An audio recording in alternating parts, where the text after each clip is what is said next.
Suppose कीजिए कि कोई इक्वेशन दिया हुआ है sine theta is equal to 1/2। ये एक ट्रिग्नोमेट्रिक इक्वेशन है and we have to solve. इसका मतलब क्या हुआ? इसका मतलब हुआ कि परपेंडिकुलर बाय हाइपोटेन्यूज इज 1/2,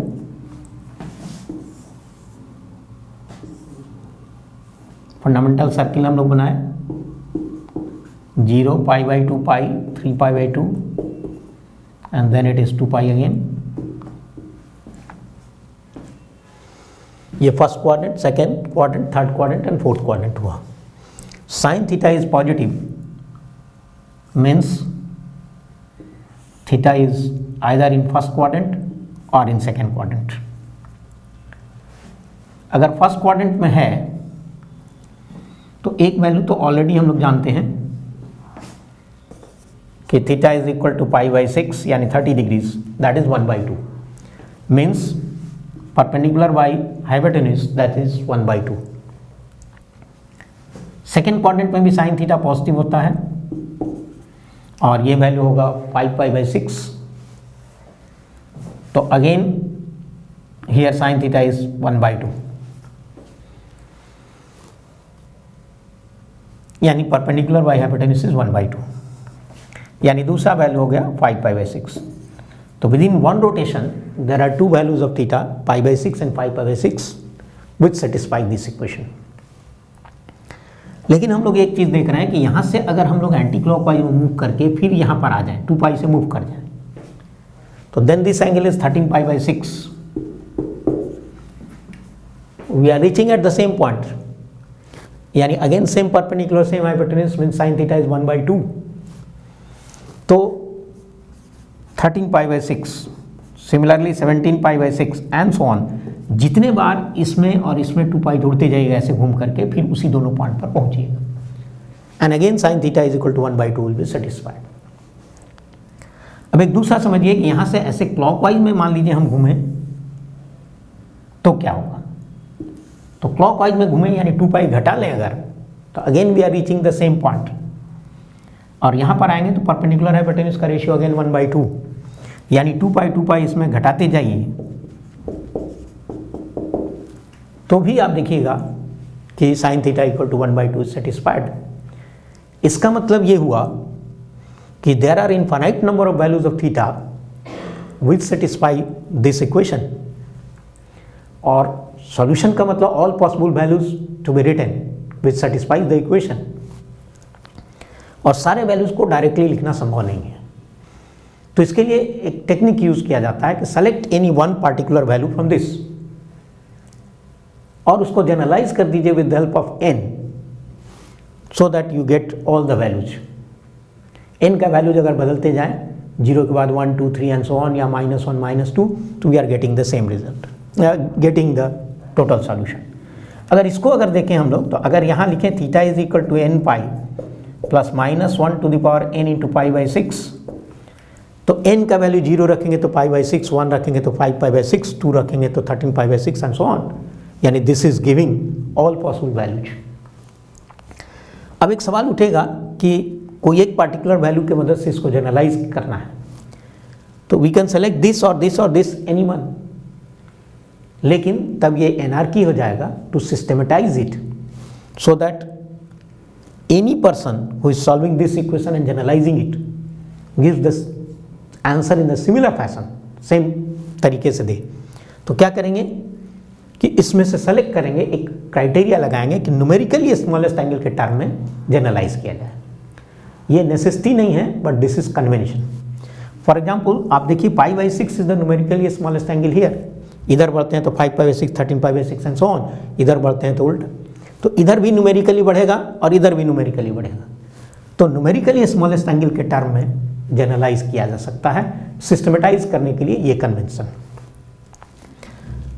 तो इस तरह से आप देखते हैं कि सॉल्यूशन में बेसिकली दो तरह का सॉल्यूशन हुआ ट्रिग्नोमेट्रिक इक्वेशंस में। एक तो हुआ कि प्रिंसिपल सॉल्यूशन उसको बोलते हैं बिटवीन 0 एंड 2π, ये बोलते हैं, ठीक है, या न्यूमेरिकली स्मॉलेस्ट एंगल के टर्म में लिखिए, ये लिखते हैं, तो वो कहलाता है बिटवीन 0 to 2π जो सॉल्यूशंस लिखेंगे दैट इज प्रिंसिपल सॉल्यूशन।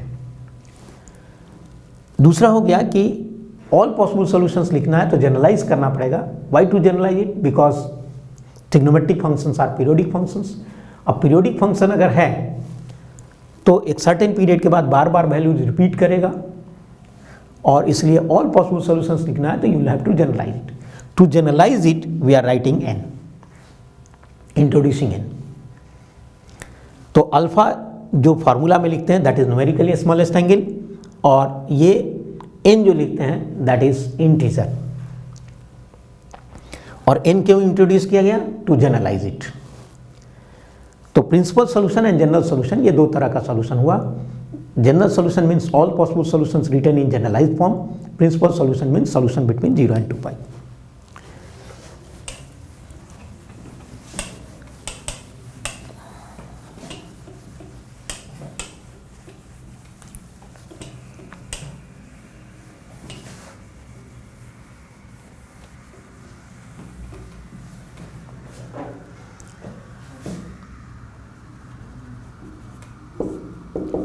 एक तो हो गया principal solution,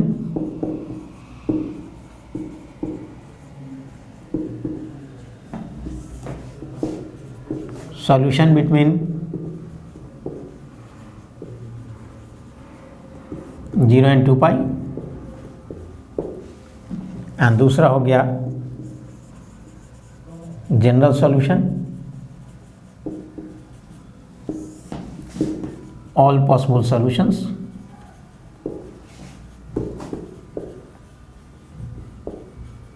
written in generalized form।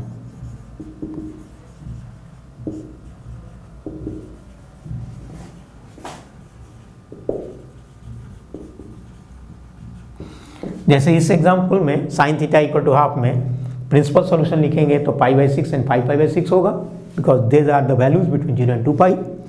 और जनरल सॉल्यूशन लिखेंगे तो theta is equal to nπ plus -1 to the power n into π/6, that will be the general solution.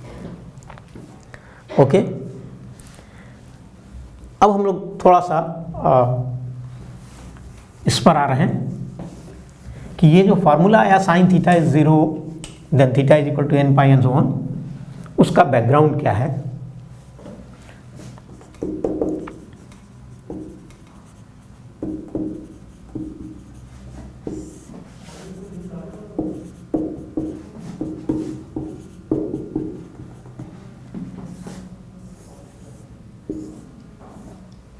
ऐसे इसको समझिए, sine theta is 0 means p/h is 0 means perpendicular is 0।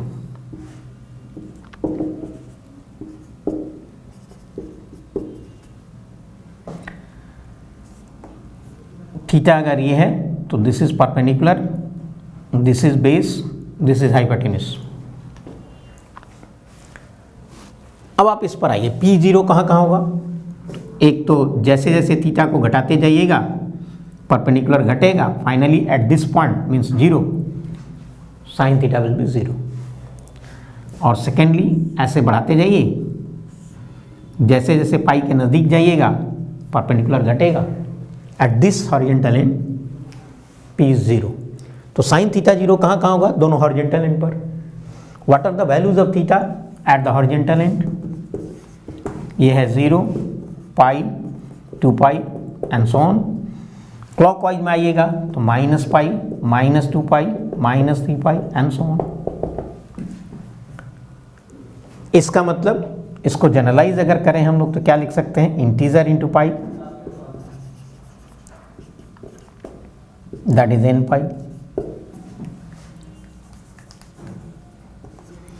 तो sine theta अगर 0 हो तो what are the general solutions? Theta is equal to nπ। Similarly अगर cos theta 0 हो तो बेस बाय हाइपोटेन्यूस इज 0, यानी बेस इज 0। अब बेस 0 कहां कहां आएगा?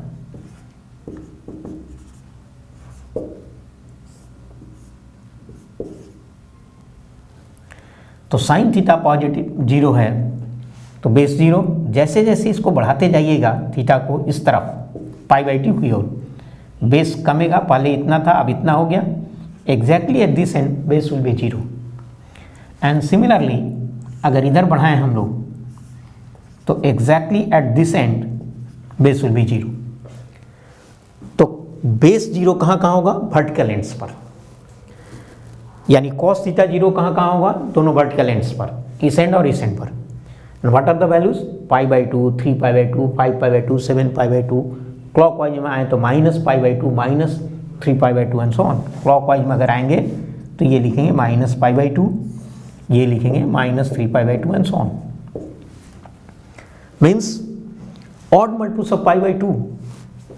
तो यहाँ थीटा कितना हो जाएगा? Theta is odd multiple of π/2 and this implies theta is 2n plus 1 into π/2। odd को लिखते हैं 2n plus 1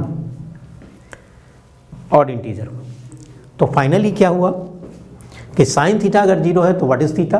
what is the general solution? Theta is equal to n pi. And cos theta 0 है तो what is the general solution? Theta is equal to 2n plus 1 into π/2। Similarly अगर tan theta 0 करें तो again we are getting perpendicular by base is 0, means perpendicular is 0, और perpendicular 0 का मतलब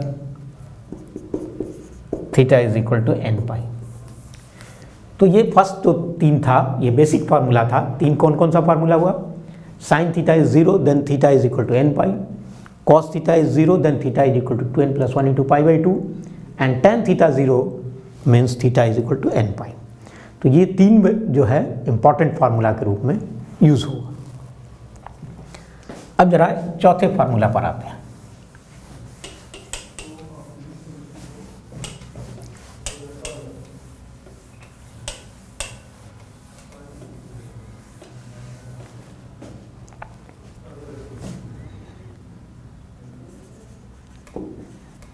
sign theta is equal to sine alpha अगर ये है तो सॉल्यूशंस कैसे लिखेंगे?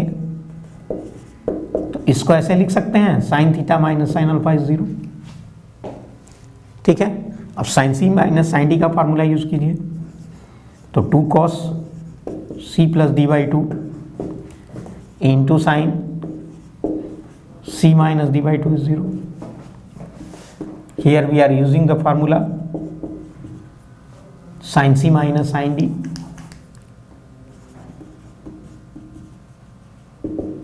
is equal to 2 cos c plus d/2 into sin c minus d/2. Okay,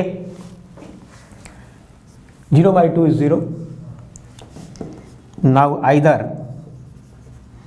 first factor is 0 or second factor is 0.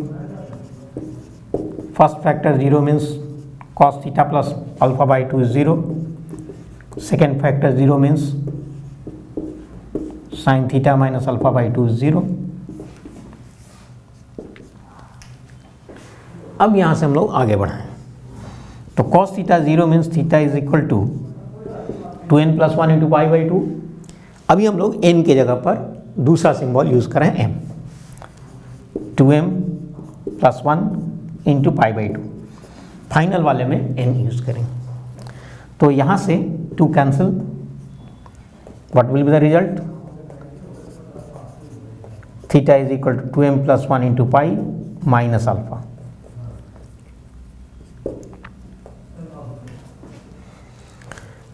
ये रिजल्ट नंबर 1 मान लीजिए। अब जरा इस पर आइए, साइन थीटा 0 है तो थीटा को क्या लिखेंगे? m पाई। यहां से थीटा को क्या लिखेंगे? 2m pi plus alpha. This is number 2। तो फर्स्ट फैक्टर 0 से आया theta is equal to 2m plus 1 into pi minus alpha, और सेकेंड फैक्टर 0 से क्या आया? Theta is equal to 2m pi plus alpha. अब या तो दोनों को लिखना पड़ेगा आंसर में, या if possible combine the two in one. कैसे कंबाइन कर सकते हैं? यहाँ पर ध्यान दीजिए, ऑड मल्टीपल ऑफ पाई जिस समय है उस समय माइनस अल्फा है, और इवन मल्टीपल ऑफ पाई जिस समय है उस समय प्लस अल्फा है। और इस चीज़ को लिखने का एक तरीका हो सकता है -1 to the power n alpha अगर लिखें तो n ऑड रहेगा तो it is minus alpha, n even रहेगा तो प्लस अल्फा। और इसलिए अगर हम थीटा का वैल्यू लिख दें n pi plus minus 1 to the power n alpha, तब क्या होगा ये जरा समझिए।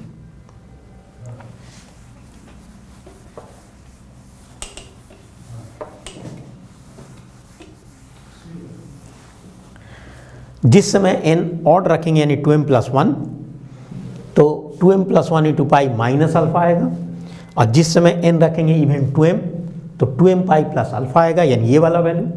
इसका मतलब कि 1 और 2 दोनों को कंबाइंड फॉर्म में इस तरह से लिखा जा सकता है, where n is an integer. तो combining the two we can write, combining 1 and 2 we can write theta is equal to this, and therefore what is the final answer? If sin theta is equal to sin alpha, then this implies theta is equal to n pi plus minus 1 to the power n alpha. So this will be the result. Okay.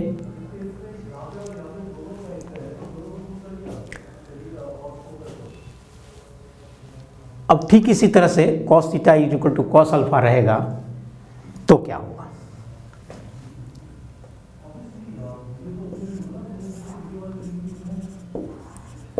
cos theta is equal to cos alpha अगर लेते हैं तो cos theta minus cos alpha is 0। This means 2 sin theta plus alpha by 2 into sin theta minus alpha by 2 is 0, and this implies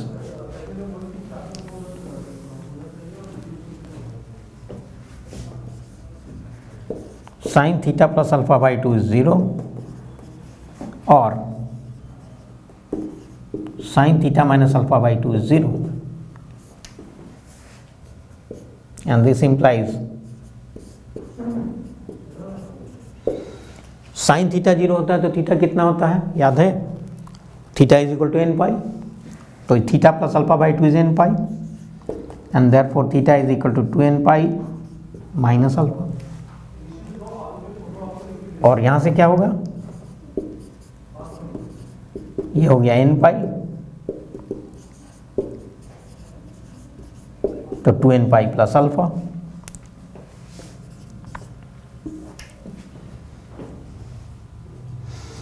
अब इस दोनों को combine कर दीजिए,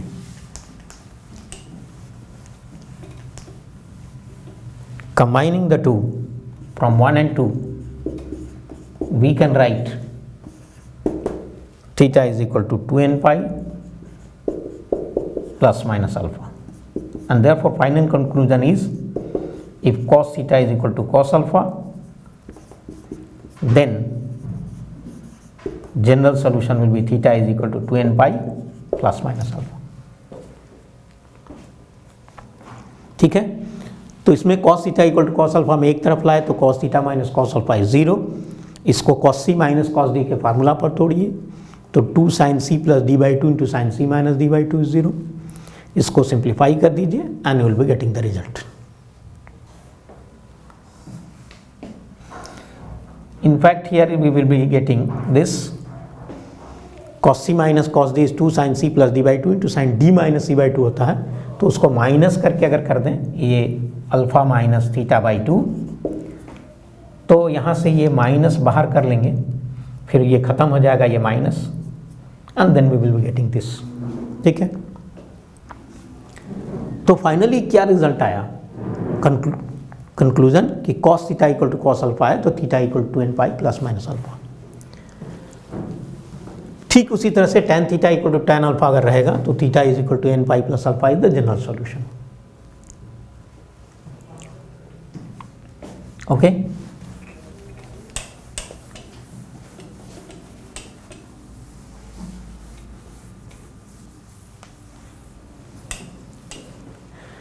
अब जरा हम लोग इस पर फाइनल कंक्लूजन क्या बना कि we will have to remember 6 results.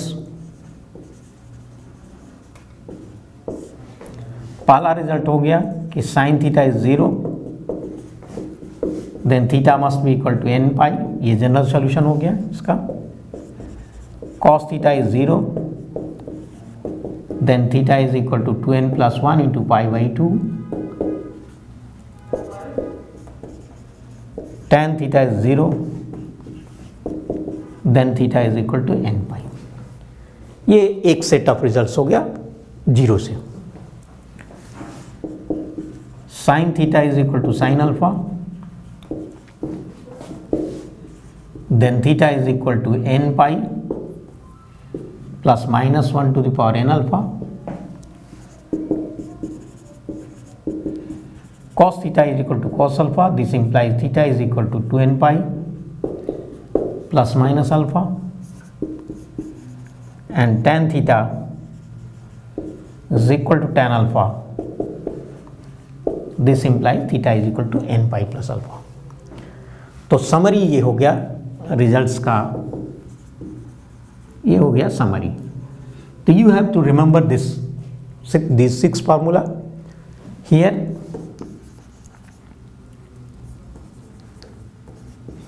n is 0, plus minus 1, plus minus 2 and so on, and alpha is numerically smallest angle।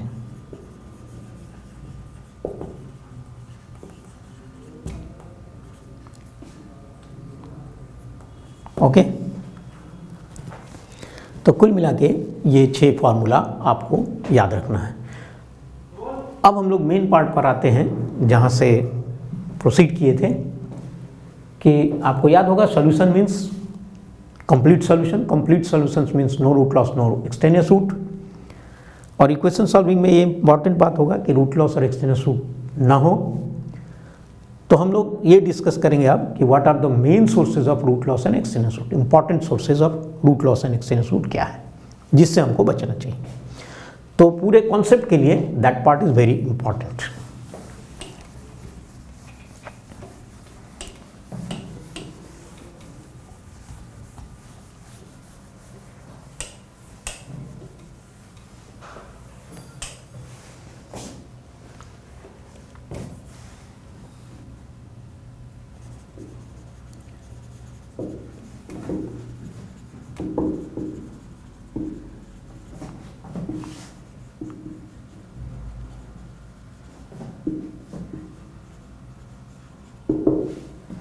Sources of root loss and extraneous roots।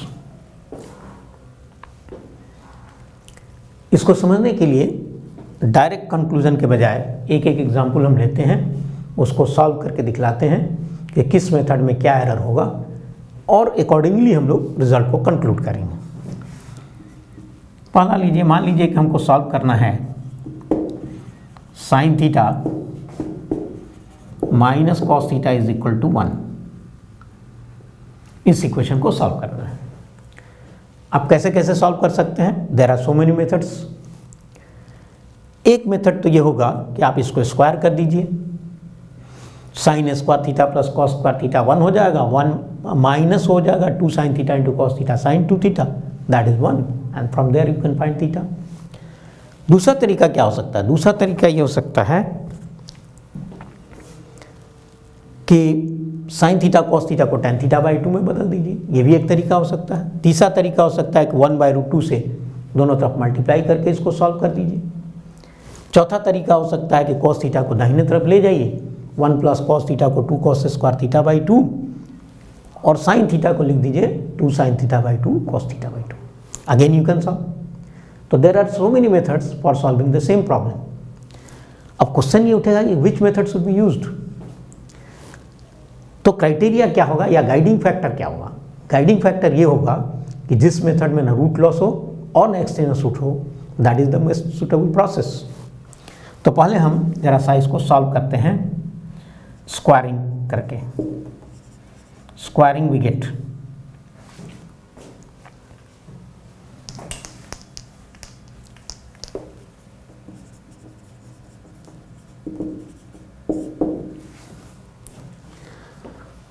Given ये है squaring we get sine square theta plus cos square theta minus 2 sine theta into cos theta is equal to 1, यानी 1 minus sine 2 theta is 1.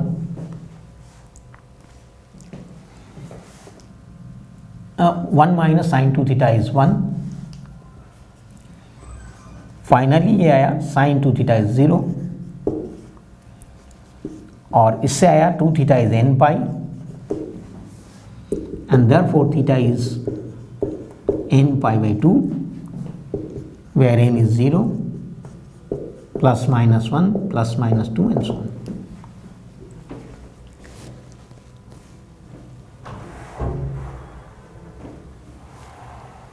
क्या मतलब हुआ कि theta is equal to n pi is the solution. अब इसको कैसे हम लोग वेरीफाई करेंगे? तो n के डिफरेंट वैल्यूज को रखेंगे और जो वैल्यू आएगा थीटा का ओरिजिनल इक्वेशन में रखेंगे. अगर ये सेटिस्फाई किया तो that is the solution, otherwise not. तो पहले हम n इज 0 रख रहे हैं, थीटा इज 0, इसमें रख दीजिए sine 0 is 0, cos 0 is 1, minus 1 is equal to plus 1. Equation is not satisfied. इसका मतलब कि थीटा बराबर 0 रखने पर ये इक्वेशन सेटिस्फाइड नहीं है. प्रोसेस में मिला theta is equal to 0, equation को सेटिस्फाई नहीं करता है, इसका मतलब ये एक्सटेनियस रूट हो गया.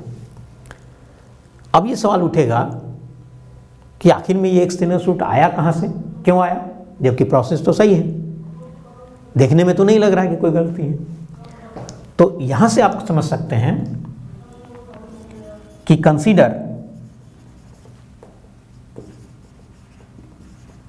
Sign theta minus cos theta is minus 1, again square, क्या मिलेगा 1 minus sine 2 theta is 1 again, यानी we are getting the same thing. Again the solution is theta is equal to n pi by 2. और इसमें अगर 0 रखते हैं तो sign 0 is 0, cos 0 is 1, तो minus 1 and minus 1 will be balanced. Theta equal to 0 इस equation को satisfy कर रहा है. इससे क्या कंक्लूजन आप ड्रॉ करते हैं? कंक्लूजन ये ड्रॉ हो रहा है कि चूंकि sign theta is equal, sign theta minus cos theta is 1 and sign theta minus cos theta is minus 1, दोनों में से किसी का भी स्क्वायर कीजिएगा तो squaring you will be getting the same result. You are getting this. इसका मतलब कि स्क्वायरिंग के बाद जो हमको सॉल्यूशन मिला है वो बेसिकली ये दोनों इक्वेशन का सॉल्यूशन उसमें इंक्लूडेड है. अगर ओरिजिनल इक्वेशन प्लस वाला है तो माइनस वाले का रूट एक्स्ट्रा, ओरिजिनल अगर माइनस 1 वाला है तो प्लस वाले का रूट एक्स्ट्रा, और स्क्वायरिंग करने से प्लस माइनस दोनों इसमें इंक्लूड हो गया. तो due to squaring we are getting extraneous roots. और इससे कंक्लूजन क्या निकलता है कि squaring should be avoided while solving equations, any type of equation, trigonometrical और अलजेब्रिक और any type of equation. Squaring को अवॉइड किया जाना है. स्क्वायरिंग करेंगे तो there is possibility of extraneous roots, result must be checked for extraneous root. हम possibility word use कर रहे हैं क्योंकि चेक करने के बाद ही समझ में आएगा कि whether there is any extraneous root और नॉट. कहीं कहीं ऐसा हो सकता है कि चूंकि ऐसा जगह हो जैसे root over z is equal to 1 मान लीजिए, इसमें स्क्वायरिंग भी करेंगे तो कोई फर्क नहीं पड़ेगा क्योंकि root over z can not be equal to -1. ये side non negative square root है, दिस का नॉट बी -1, तो वहाँ स्क्वायरिंग से कोई फर्क नहीं पड़ेगा. लेकिन जहाँ इस तरह का हो जैसे z इज इक्वल टू 1 तो z इक्वल टू +1 एंड -1, दोनों का स्क्वायर z स्क्वायर इज 1 होगा, तो ये फर्क पड़ेगा. तो फाइनली कंक्लूजन क्या बना इस पूरे एग्जाम्पल से, ये जरा समझिए.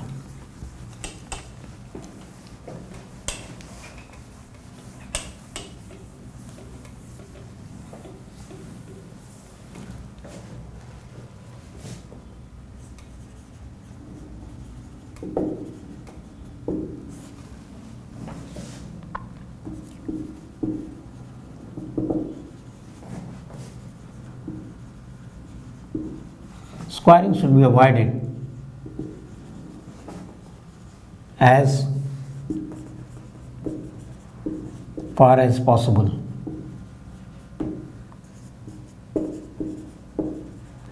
if squaring is done, check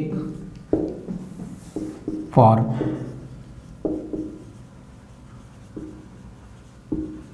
extraneous roots. So this is the conclusion 1. Okay.